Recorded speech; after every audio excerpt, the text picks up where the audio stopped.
근데 여기에서부터 120이 안 됐던 게 지금 150이 됐잖아요. 이게 전쟁인 거예요. IB 보세요. 다 잘했어요.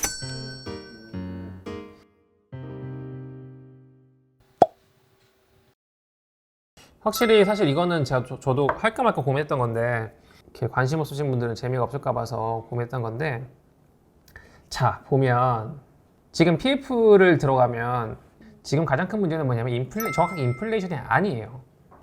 부동산 경기 둔화에 따른 부동산 금융에 대한 경계는 필요한다. 그래서 금리 상승은 부동산 투자 수요를 감소시킬 수 있고, 인플레이션 영향에 따른 원자재 및 공사비 증가로 인한 부동산 비용 상승은 부동산 시장에 부정적 영향을 미칠 수 있으며, 결론적으로는 부동산 경기가 하락한다 이건데, 이거 그냥 너무 긴 말이고 무슨 얘기냐면 시멘트, 철근 이 공사할 때 제일 많이 써요. 근데 하필 그것들을 제일 많이 수출하고 했던 나라들이 우크라이나랑 러시아인 거예요. 물론 인플레이션도 금리 인상과 전쟁으로 촉발되어 있긴 하겠으나, 인플레이션이라고 하면 뭔가 되게 대세에 영향을 미친 것처럼 느껴지잖아요. 사실 이건 대세가 아니라 그냥 그 전쟁으로 인한 여파예요. 근데 이거를 심각한 수준을 잘 모르시는 게 뭐냐면, 여기 108쯤에서 120쯤으로 올라간 게 요게 인플레이션이에요. 이 정도가 인플레야. 근데 여기에서부터 120이 안 됐던 게 지금 150이 됐잖아요. 이게 전쟁인 거예요. 이게 그냥 그럼 30% 20% 오른 거야?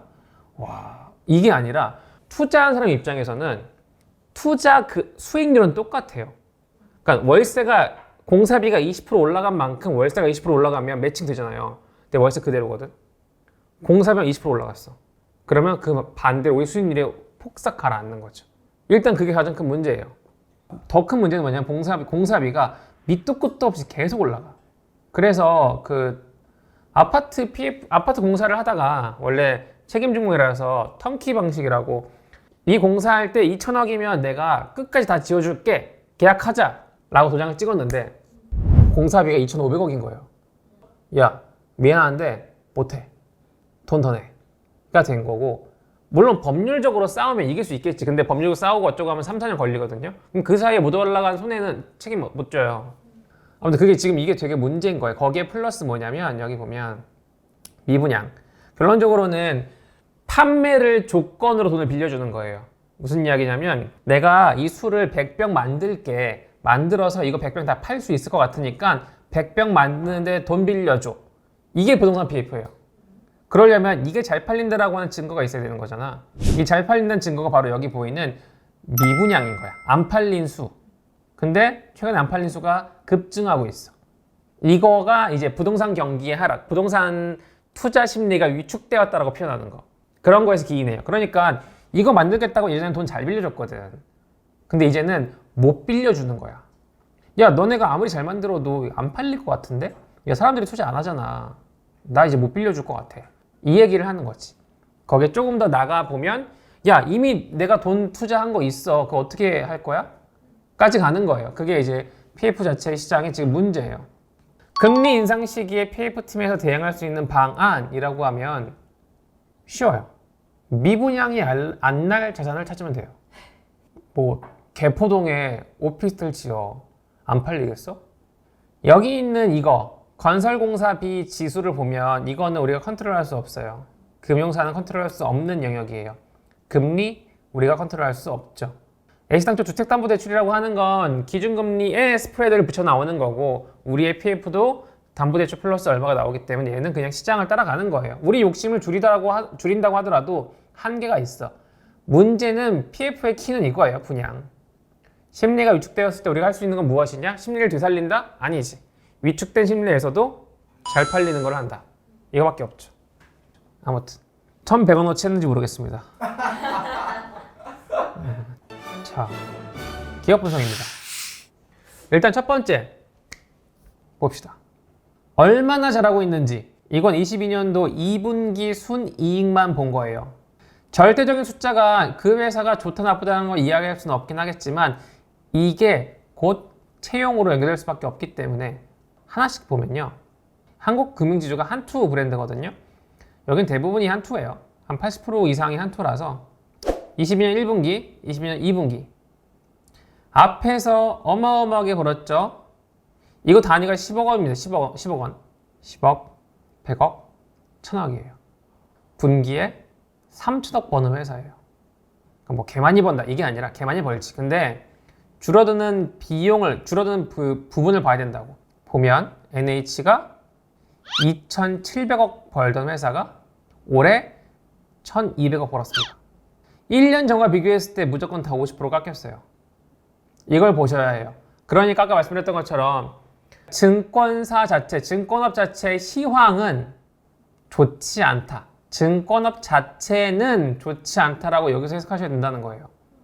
그래서 아까 보셨던 그거에 대한 근거, 숫자에 대한 근거가 분기만 봤을 때 좋지 않은 건 사실입니다.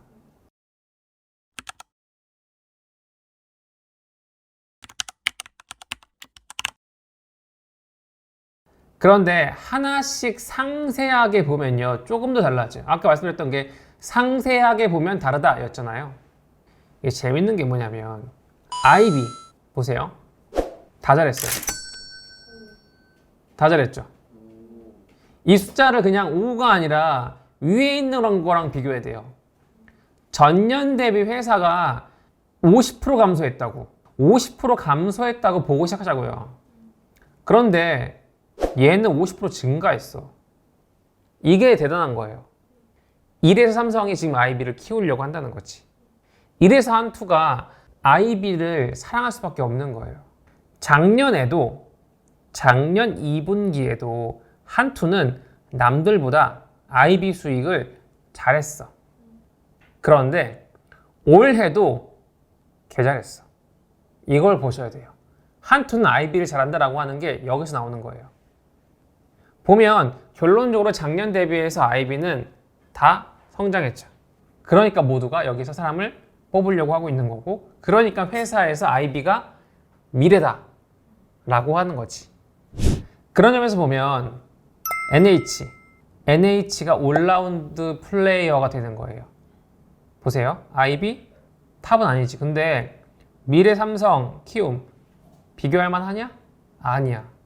정확한 넘버 2예요. 브로커리로 넘어가잖아요. 압도적 넘버 2 아니에요. 미래 삼성 다음이야. 그런데 한투랑 비교하잖아. 잘해.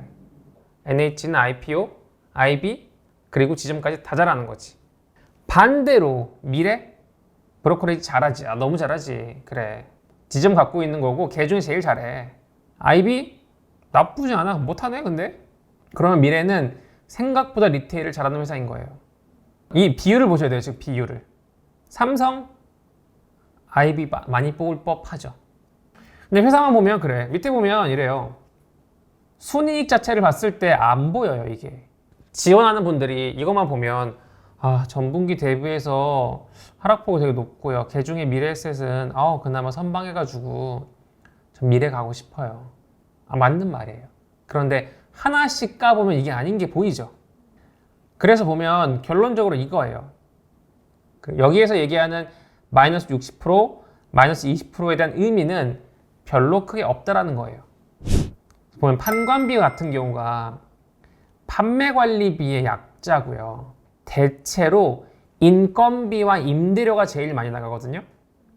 여기에서 유일하게 성장한 게 한투증권, 한국금융지주랑 키움인데, 키움은 영업이 없으니까 본사라고 생각하고, 여기서 미친 애들이 한투예요. 한투는 그냥 평균적인 임금과 임대료가 높아졌어요. 한투는 전통적으로 정리해고를 하지 않은 게 오너의 자부심이거든요.